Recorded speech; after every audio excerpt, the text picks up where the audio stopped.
खबर सच के साथ। पिछली खबर में आपने देखा कि मुंबई के ज़ैनबिया इमामबाड़ा वक्फ मिल्कियत को गैर कानूनी तरीके से बेचने के आरोप में आरोपी अख्तर हसन रिजवी और आरोपी जावेद हसन रिजवी के खिलाफ ब्लड पेयर कोर्ट जो कि मजगांव में स्थित है वहां चार्जशीट दाखिल हो चुकी है। अब आपको बताते हैं कि इस चार्जशीट और इस केस का नंबर क्या है और पुलिस ने किन किन धाराओं के तहत आरोपी अख्तर हसन रिजवी और जावेद हसन रिजवी के खिलाफ चार्जशीट दाखिल की है। इस केस की फाइलिंग नंबर है 500158/2025। इसका रजिस्ट्रेशन नंबर है 2/2025, जबकि इसका CNR MHMM 2000072522025 है।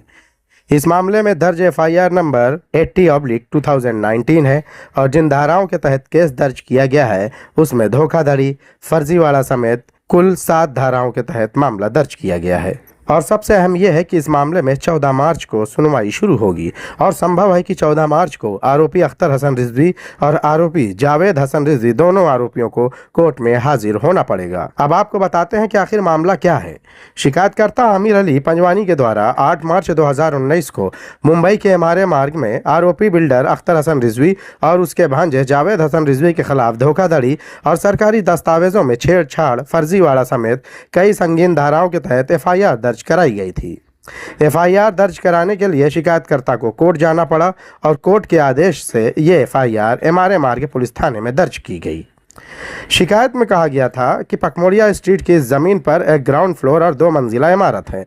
ग्राउंड फ्लोर और पहला माला धार्मिक उद्देश्यों के लिए रिजर्व है।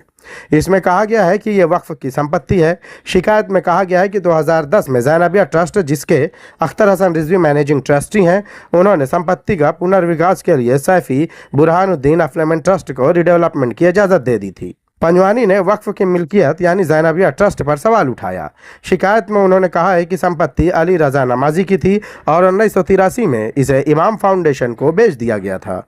उन्होंने कहा कि चूंकि पैसों का विवाद था इसलिए नमाजी ने बॉम्बे हाई कोर्ट का रुख किया। विवाद का निपटारा हो गया और सहमति की शर्तों के अनुसार प्लाट को इमाम फाउंडेशन के नाम पर रजिस्टर्ड ट्रांसफर द्वारा ट्रांसफर किया जाना था। शिकायत में कहा गया है कि सहमति की शर्तें 1983 में कभी रजिस्टर्ड ही नहीं हुई, लेकिन बाद में 2004 में रजिस्टर हुई। आरोप लगाया गया कि रजिस्ट्रेशन से पहले इमाम फाउंडेशन ने अवैध रूप से ज़मीन को ज़ैनबिया ट्रस्ट के नाम पर ट्रांसफ़र कर दिया था। कथित जाली दस्तावेजों का जिक्र करते हुए शिकायत में कहा गया कि मिल्कियत ट्रांसफ़र के लिए सिटी सर्वे को दिए गए आवेदन में आरोपी अख्तर हसन रिजवी ने सहमति डिग्री की मूल प्रमाणित प्रति प्रस्तुत की, लेकिन उस पर कोई मुहर या दस्तखत नहीं थे। शिकायत में कहा गया है कि उन्होंने एडिशनल कलेक्टर के जरिए जारी 24 मई 2004 की तारीख वाली इस NSV को जाहिर किया है, जो कि पकमोड़िया स्ट्रीट की संपत्ति से संबंधित ही नहीं थी बल्कि विले पार्ले की एक संपत्ति से संबंधित थी। शिकायत में यह भी कहा गया है कि अख्तर हसन रिजवी और जावेद रिजवी ने जाली दस्तावेज तैयार करके अधिकारियों को सौंपे थे। शाहिद अंसारी, मुंबई TV, मुंबई।